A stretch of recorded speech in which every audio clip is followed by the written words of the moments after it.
Hello दोस्तों, स्वागत है आप सभी का हमारे इस चैनल पर।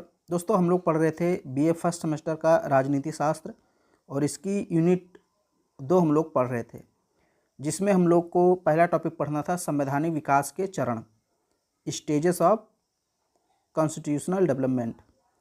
तो इसमें आज हम लोग पढ़ेंगे 1909 का भारतीय परिषद अधिनियम, और ये थोड़ा सा बड़ा है तो इसको आपको थोड़ा सा समझना पड़ेगा। हालांकि इसमें टॉपिक आसान है और बहुत ही इंपॉर्टेंट है। अगर आप किसी प्रतियोगी परीक्षा की आगे तैयारी करते हैं तो भी ये चीज़ें आपको वहाँ पर काम आएंगी, इसलिए इसको बहुत ध्यान से पढ़ना है।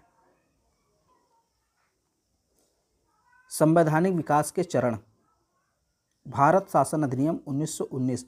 अभी तक हम लोग क्या पढ़ रहे थे? भारतीय परिषद अधिनियम। अब क्या आ गया? भारत शासन अधिनियम। तो ये 1919 में आया था और इसे मॉन्टेग्यू चेम्सफोर्ड सुधार के नाम से भी जाना जाता है। जैसे इसके पहले मैंने आपको पढ़ाया था तो उसको बताया था 1909 के अधिनियम को कि भाई उसमें जो है उसको मार्ले मिंटो सुधार अधिनियम के नाम से जाना जाता था। तो मार्ले कौन थे? भारत राज्य सचिव थे। और मिंटो कौन थे? वायसराय थे। तो उसको हम लोगों ने मार्ले मिंटो सुधार अधिनियम कहा था। अब इसको मॉन्टेग्यू चेम्सफोर्ड सुधार अधिनियम कहा गया है। तो आगे हम देखेंगे मॉन्टेग्यू कौन थे, चेम्सफोर्ड कौन थे। तो सबसे पहले हम लोग बात करते हैं। देखिए, ये जो मॉन्टेग्यू थे ये आपके भारत राज्य सचिव थे और चेम्सफोर्ड आपके वायसराय थे। तो इसलिए इसको भारत शासन अधिनियम को मॉन्टेग्यू चेम्सफोर्ड सुधार के नाम से भी जाना जाता है। ये देखिए, मॉन्टेग्यू भारत के राज्य सचिव और चेम्सफोर्ड भारत के वायसराय। अब हम बात करते हैं इसके कुछ मुख्य प्रावधानों की। तो याद रखिएगा, केंद्र में द्विसदनात्मक विधायिका की स्थापना की गई। प्रथम राज्य परिषद और दूसरी केंद्रीय विधान सभा। जैसे आज हमारे देश में कितनी केंद्रीय सभाएं हैं? 2 हैं, एक लोकसभा एक राज्यसभा। हमारे देश में 2 ही तो हैं मुख्य, जो केंद्रीय स्तर पर। बाकी राज्य में भी अलग अलग हैं। तो राज्य की हम यहाँ पर बात नहीं कर रहे हैं, हम सिर्फ केंद्रीय परिषद की बात कर रहे हैं। तो केंद्रीय विधायिका के 2 भाग हैं, एक लोकसभा एक राज्यसभा। ऐसे ही उस समय अंग्रेजों ने भी 2 सभाएं बना दी, यानी विधायिका का 2 भागों में बंटवारा कर दिया। एक राज्य परिषद था और एक केंद्रीय विधानसभा। तो ये प्रावधान कब जोड़ा गया? 1919 के भारत शासन अधिनियम में। ये आपको याद रखना है। देश में प्रत्यक्ष निर्वाचन व्यवस्था तथा प्रांतों में द्वैध शासन प्रणाली की शुरुआत की गई। बहुत ही इंपॉर्टेंट है, हर एक पॉइंट इस अधिनियम का इंपॉर्टेंट है। अभी तक जितने भी अधिनियम पढ़े हैं आपने, उसमें सबसे इंपॉर्टेंट ये वाला है, आप मान के चलिए। तो देश में प्रत्यक्ष निर्वाचन व्यवस्था, यानी चुनाव करने का जो साधन था, व्यवस्था था, वो प्रत्यक्ष रूप से अपनाया गया कि सभी लोग प्रत्यक्ष वोट देंगे। अभी तक क्या था? अप्रत्यक्ष चुनाव होता था। तो देश में प्रत्यक्ष निर्वाचन व्यवस्था और प्रांतों में द्वैध शासन प्रणाली। अब देखिए, द्वैध शासन प्रणाली, प्रांतों में द्वैध शासन प्रणाली और केंद्र में द्विसदनात्मक व्यवस्था, इसकी शुरुआत की गई। और जो प्रांतीय विषय थे उसको 2 भागों में बांट दिया गया, यानी विषय मतलब जिन पर कानून बनाया जाता है। तो उन विषयों को 2 भागों में बांट दिया गया, एक हस्तांतरित और एक आरक्षित। जैसे आज भी हमारे यहाँ विषय कितने हैं? 3 प्रकार के। जैसे एक आप कह सकते हैं संघीय विषय, जिस पर केंद्र कानून बना सकता है, और एक राज्य सूची के विषय जिस पर राज्य कानून बना सकता है, और एक होता है समवर्ती सूची। आपने पढ़ा होगा पॉलिटिकल साइंस में। तो जो समवर्ती सूची होता है उस पर दोनों कानून बनाते हैं, यानी राज्य भी बना सकता है और केंद्र भी बना सकता है। लेकिन मान लीजिए राज्य ने भी बना दिया और केंद्र ने भी बना दिया समवर्ती सूची पर कानून, तो मान्य किसका होगा? तो मान्य होगा केंद्र का। अगर केंद्र नहीं बनाता है, सिर्फ राज्य ही बनाता है, तो राज्य का माना जाएगा। लेकिन दोनों बना दिए समवर्ती सूची के विषय पर कानून, तो फिर केंद्र का ही माना जाएगा, केंद्र का ही प्रभावी होगा। तो आज 3 प्रकार से शक्तियों का या विषयों का बंटवारा किया गया है। वैसे उस टाइम भी हुआ था। तो 2 प्रकार के विषय थे, एक हस्तांतरित और एक आरक्षित।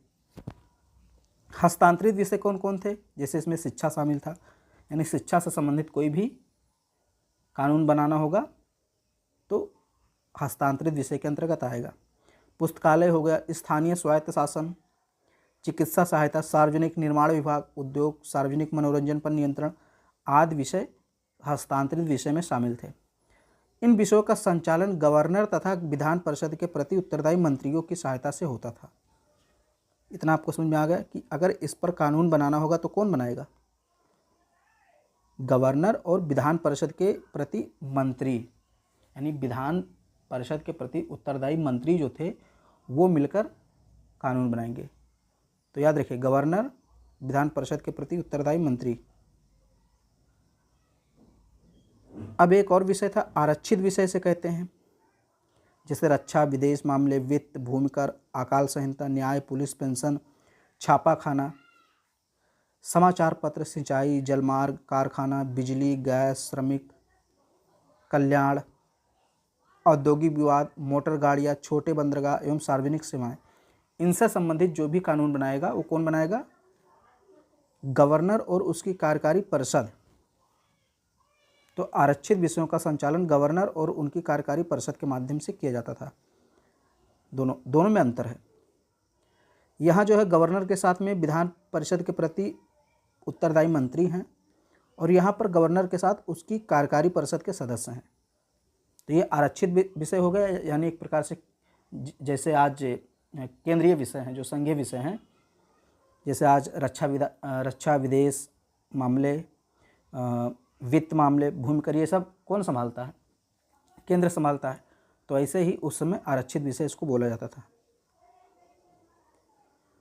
फिर है, विधान परिषद में 3 प्रकार के सदस्य होते थे। जैसे आज हमारे विधान परिषद में 2 प्रकार के सदस्य होते हैं, एक निर्वाचित और एक मनोनीत। वैसे उस समय भी 3 प्रकार के सदस्य होते थे। एक निर्वाचित होते थे जिनको इलेक्टेड बोला जाता था, दूसरे मनोनीत या सरकारी नॉमिनेटेड गवर्नमेंटल बोला जाता था, और तीसरे मनोनीत गैर सरकारी नॉमिनेटेड नॉन गवर्नमेंटल। ये 3 प्रकार के सदस्य उसमें विधान परिषदों में हुआ करते थे।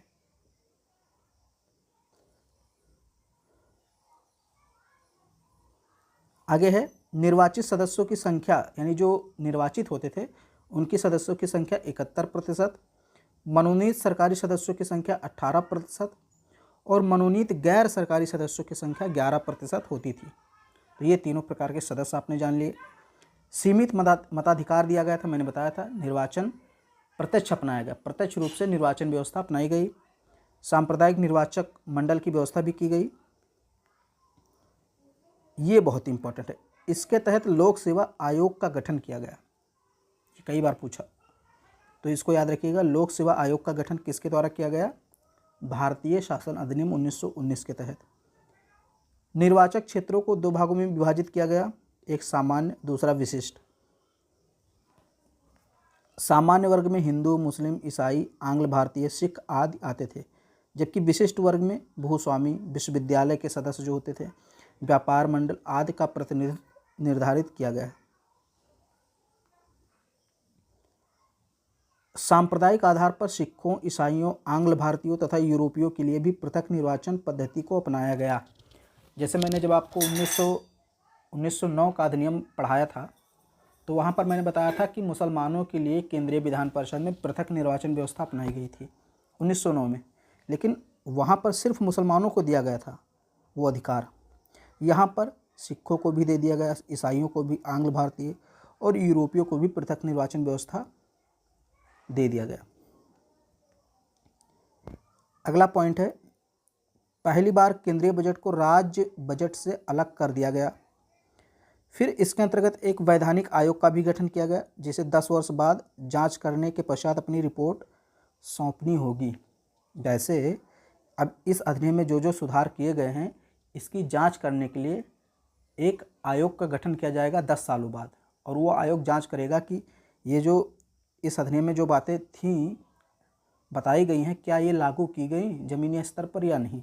इसकी जांच करने के लिए एक आयोग बनाया गया है।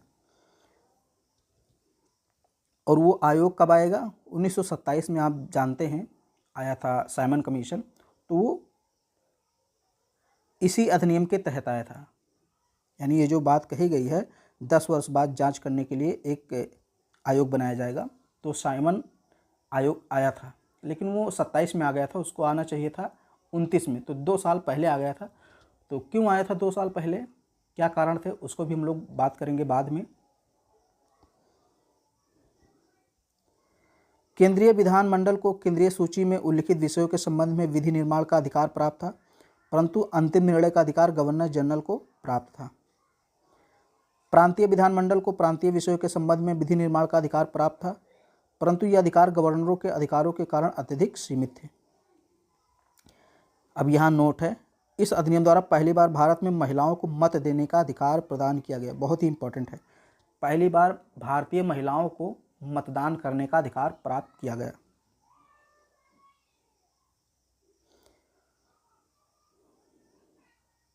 प्रांतों में द्वैध शासन के जनक कौन माने जाते हैं? Lionel Curtis. तो प्रांतों में द्वैध शासन की व्यवस्था की शुरुआत कब हुई? भारत परिषद अधिनियम 1919 के माध्यम से। यह अधिनियम भारतीयों की आकांक्षाओं की पूर्ति करने में असफल रहा। यह वास्तव में भारत के आर्थिक शोषण करने और उसे लंबे समय तक गुलाम बनाए रखने के उद्देश्य से लाया गया था। तो इसको आप लोग पढ़ लीजिएगा, मैं थोड़ा तेज़ी से पढ़ाया हूँ क्योंकि इसमें कुछ ज़्यादा समझाने वाला है नहीं, बस इसको आपको थोड़ा सा रटना पड़ेगा, कुछ इसके पॉइंट याद करने पड़ेंगे। इसके बाद एक और अधिनियम है भारत शासन अधिनियम 1935, और उसके बाद एक दो छोटे छोटे अधिनियम आपको मिलेंगे, तो वो सब आपका एक ही वीडियो में कंप्लीट हो जाएगा, फिर आपका टॉपिक कंप्लीट हो जाएगा।